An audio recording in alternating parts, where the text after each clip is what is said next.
qui sera sensiblement différent de celui qui vient de nous être donné, pas sur les faits, parce que les chiffres sont là. Je pense qu'il n'y a pas de contestation possible sur les chiffres bruts tels qu'ils ont été fournis, mais sans doute sur l'interprétation qui en est faite des éléments de divergence, incontestablement.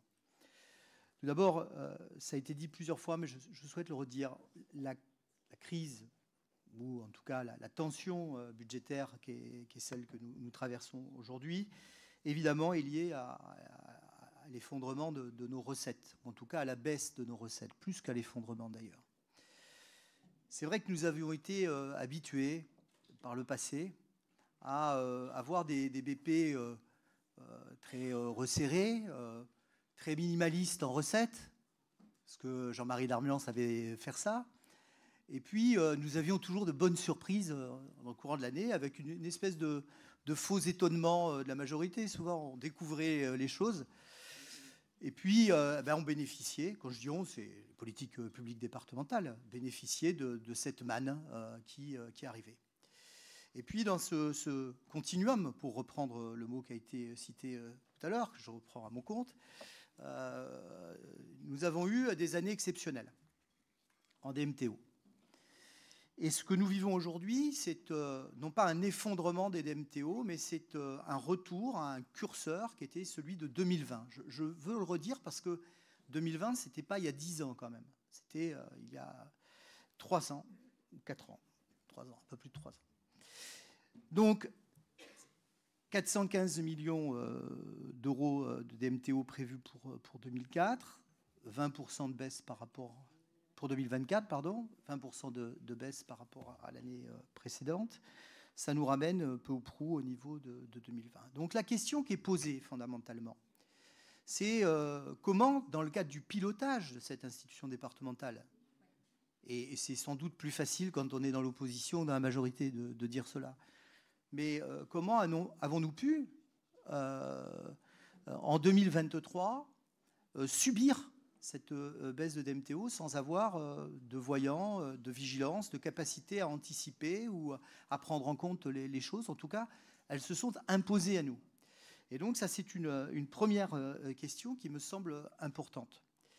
J'ai dit que, et là aussi, on ne refait pas l'histoire, peut-être que pour la suite, si demain nous avions un regain de recettes en DMTO, nous procéderions différemment. J'ai dit que sans doute, quand les recettes sont aussi volatiles, est-il nécessaire d'avoir une démarche peut-être plus prudentielle dans la gestion de ces recettes volatiles pour anticiper, un peu comme si on faisait finalement la gestion du risque, la baisse éventuelle de ces recettes. Mais là où je suis d'accord avec vous, c'est que même si nous faisions ça 1 ou 2 années, nous ne pourrions pas enrayer une baisse régulière des DMTO.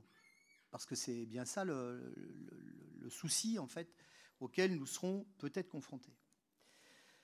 Face à cela, ça a été dit par Arnaud Arfeuil, nous produisons de la dette, ce qui n'est pas en soi inquiétant, même si le nombre d'années de capacité de désendettement augmente considérablement. On est à 927 millions, presque 1 milliard d'euros bientôt, avec un effet aussi mécanique, puisque cette dette en intérêt, elle va peser sur notre fonctionnement, c'est la règle, hein, donc elle viendra alourdir un peu plus le fonctionnement de l'institution. Et on voit bien que la dégradation de la situation est liée mécaniquement à la dégradation de notre épargne brute qui est en repli de plus de 38 €. Et c'est cela qui doit aussi nous inquiéter. Donc, on voit que dans la situation dans laquelle nous sommes, avec une incertitude en recettes, une mobilisation conséquente de l'emprunt, une dégradation de l'épargne brute, les marges de manœuvre vont singulièrement se réduire. Ce budget, je pense que vous l'avez construit comme un budget un peu comme si, en cas de crise, on fait un peu le gros dos. On se plie pour laisser passer l'orage, en espérant que l'orage ne dure pas 3 ou 4 ans, parce que sinon, on sera en très grande difficulté. Et je dis cela parce que finalement, il y a des coupes dans ce budget, il y a des efforts réels de maîtrise des charges, je le dis, mais on sent que nous sommes un peu au milieu du chemin.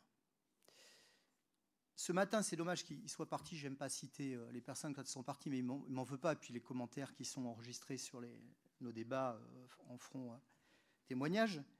Hervé Gillet a eu une remarque très révélatrice. Il a dit, en substance, ne m'en voulez pas, je ne sais pas citer le terme mot à mot, mais il a dit que finalement, il n'était pas opportun de s'interroger ou de calculer ou d'évaluer les dépenses volontaristes de solidarité du département parce que ce serait une forme de résignation. J'ai retenu ce mot, une forme de résignation.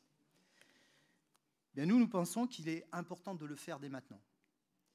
Parce que nous serons peut-être, et si tel était le cas, alors il faut mesurer complètement le chemin, même si c'est difficile sur le plan analytique, on le sait, même si les choses sont intriquées, comme je l'ai dit ce matin. Je pense que sur ces dépenses de solidarité volontaristes, il faut savoir où nous allons. C'est pour cela que c'est extrêmement compliqué. Je ne vous demande pas de vous mettre à notre place. C'est extrêmement compliqué d'arbitrer sur les rapports. Parce qu'en fait, il faudrait que nous puissions dire sur les rapports différents qui nous sont proposés, bien sûr, tel rapport, puisque tout est évalué, nous proposerions plutôt de couper sur telle dépense ou telle autre. Force est de constater qu'aujourd'hui, nous ne sommes pas en position de le faire. On peut le faire sur les grosses lignes, Président. On peut le faire sur les gros investissements, mais pas sur le détail des politiques volontaristes qui sont menées ici et conduites ici. Et c'est pourquoi je considère qu'il est extrêmement important et opportun aussi. Parce qu'il y a deux façons de voir les choses. Soit on évalue en politique publique pour se préparer à de mauvaises nouvelles, soit on évalue pour valoriser ce qu'on fait. Et c'est important aussi qu'on sache ce qu'on fait précisément.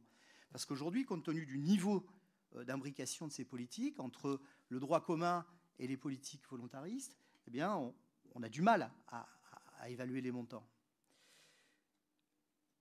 Plus de transparence aussi sur certaines charges. Alors vous remarquerez que je ne suis pas intervenu sur le chapitre des ressources humaines. Non pas parce que je donne quitus à la majorité du chapitre tel qu'il est présenté, même si je considère que le fait de décider de ne pas embaucher de façon supplémentaire est un geste important, alors que j'imagine des besoins se font, essayer de redéployer en interne, vous l'avez dit. Je ne l'ai pas fait parce que dans la même ligne que ce que je viens de dire, la voilure en RH, elle doit suivre les politiques qu'on met en place. Sinon, ce n'est pas cohérent.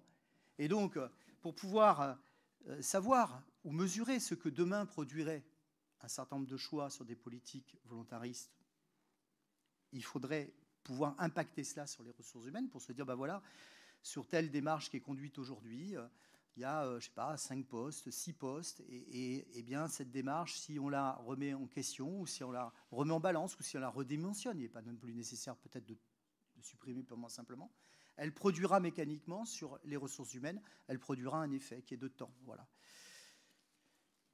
Évidemment, on a des fonctionnaires territoriaux, ils ont des carrières, mais on a aussi sans doute un certain nombre de personnels contractuels, comme ça apparaît sur le document qui nous a été remis concernant les RH.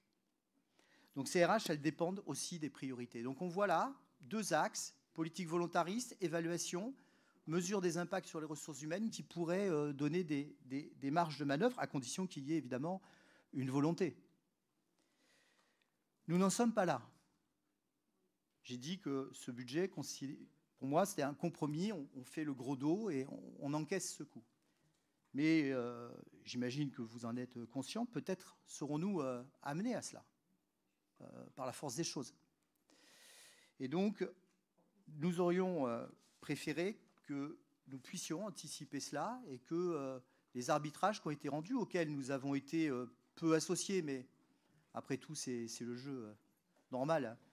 Vous êtes en situation majoritaire, l'exécutif prend un certain nombre de décisions avec le groupe majoritaire, mais nous aurions pu aussi être associés peut-être à certains arbitrages, plus en amont, en tout cas, on aurait apprécié de pouvoir l'être peut-être sur certains